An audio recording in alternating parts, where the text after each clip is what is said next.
Shy Bunny takes a ride in the moon. Shy Bunny used to be very lonely until he made friends with the stars.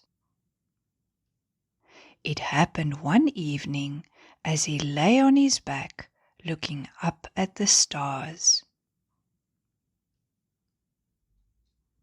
As he lay there, wishing for a friend to play with, a little star floated down from the sky and brought a whole bunch of his friends along with him. From that night on, the stars came down from the sky to play with Shy Bunny every night. They played together from dusk when the sun went down until just before dawn. The stars always had to go home before the first rays of sunlight peeped over the horizon. When the stars went home, Bunny went to sleep in his cozy little home under the ground, where the bright daylight couldn't keep him awake.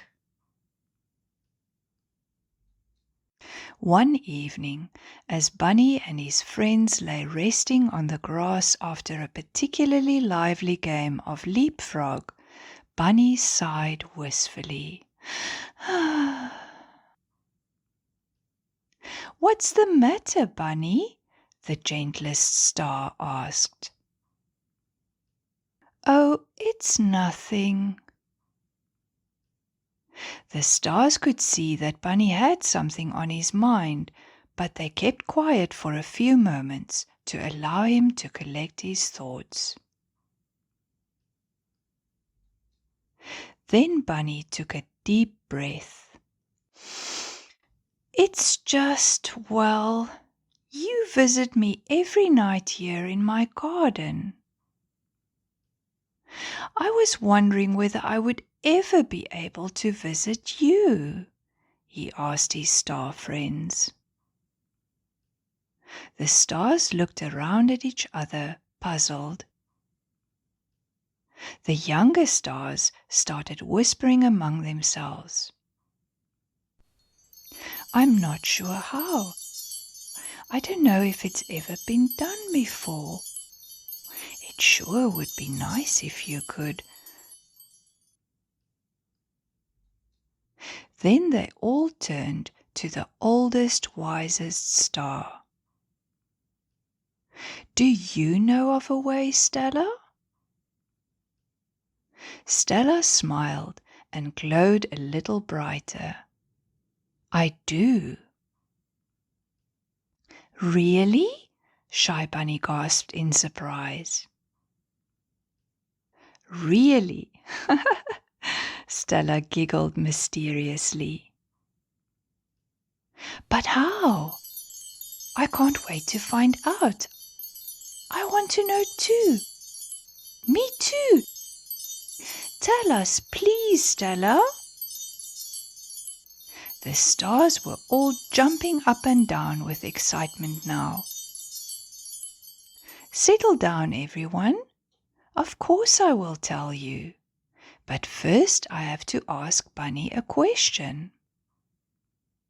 Everyone became very quiet and turned to Bunny. "How brave are you, Shy Bunny?" Stella asked. I am pretty brave, I think. It depends on what I have to do." Stella thought for a moment. "I think you should be able to manage. The tricky part is getting up into the sky. Once you are there, we'll be able to play with you for as long as you like. I believe that you can do it, and all of us will be there to support you too." Bunny sniffed nervously. "So what do I have to do to get up to the sky?" You will have to take a ride inside the moon, Stella answered. The stars gasped. Really? Bunny giggled nervously. Yes, really. It will be so exciting. You'll see. We will wait for the next full moon. When the moon rises over that mountain over there, you will be waiting at the top. And as the moon passes the mountain, you will jump inside and it will lift you all the way up into the sky so that you can come and play with us.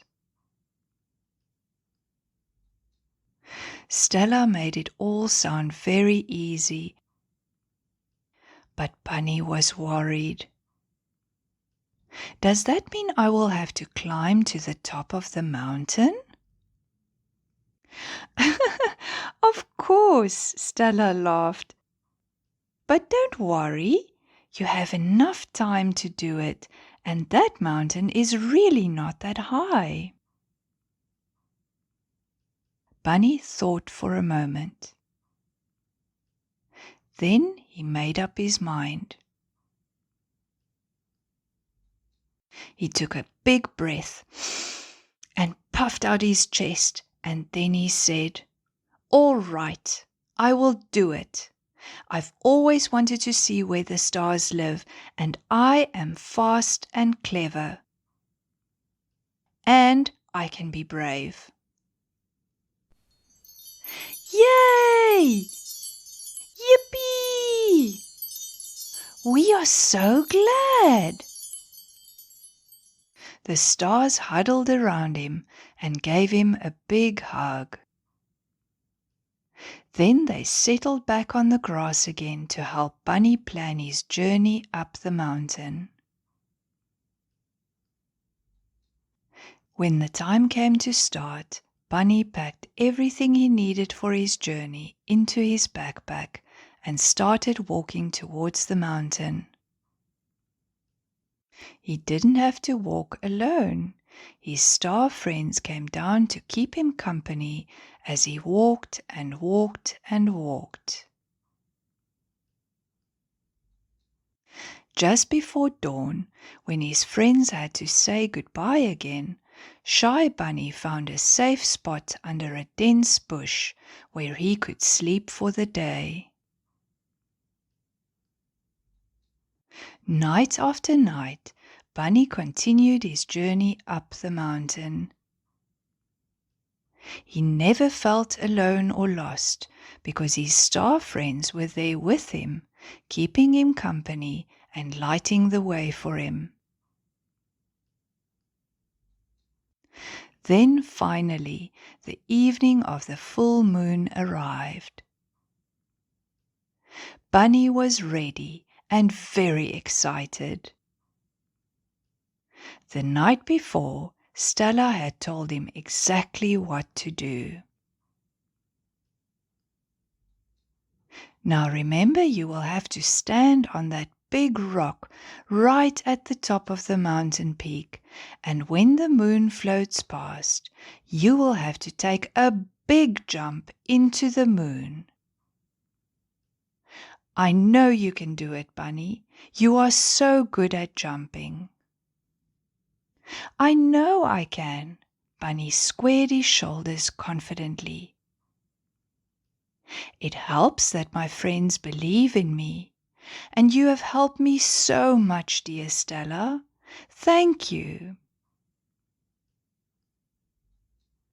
Now Bunny was standing on the big rock at the top of the mountain, ready to jump. Stella and a handful of his best star friends had floated down to cheer him on. When he looked down, Bunny could see the big yellow moon rising slowly up to meet him. As the moon came level with his feet, Stella called to him, "Shy Bunny, it is time. You have to jump." Bunny took a big breath, closed his eyes, and took the biggest jump of his life. He felt himself gently slipping into the bright, shiny moon. Bunny found that the moon was actually quite a bit like a giant soap bubble, with a bright light shining from the inside. Bunny looked out at the night sky, passing in front of his eyes, as the moon carried him high up into the sky to where his star friends were waiting. They had such fun that night, floating around the Milky Way. They jumped through dark tunnels into different galaxies that were so far away that no spaceship on Earth could reach them. When it was time for Bunny to go back home, Stella came to find him. "The moon is waiting to take you back, Bunny." Shy Bunny gave her a big hug. "Thank you for showing me your home, Stella. You live in a magical place." "You are welcome to visit again, dearest Bunny. Whenever the moon is full, you can jump into the moon and float into the sky to visit us." "I will," Bunny promised. And that is exactly what he did. His star friends still came to play with him at his house, but whenever the moon was full, Bunny made the journey to the top of the mountain and jumped into the moon to visit his star friends in the sky. When you look carefully at the moon on nights when it is full, you may be able to see Bunny's shadow inside the moon as he floats up to go and play with his star friends.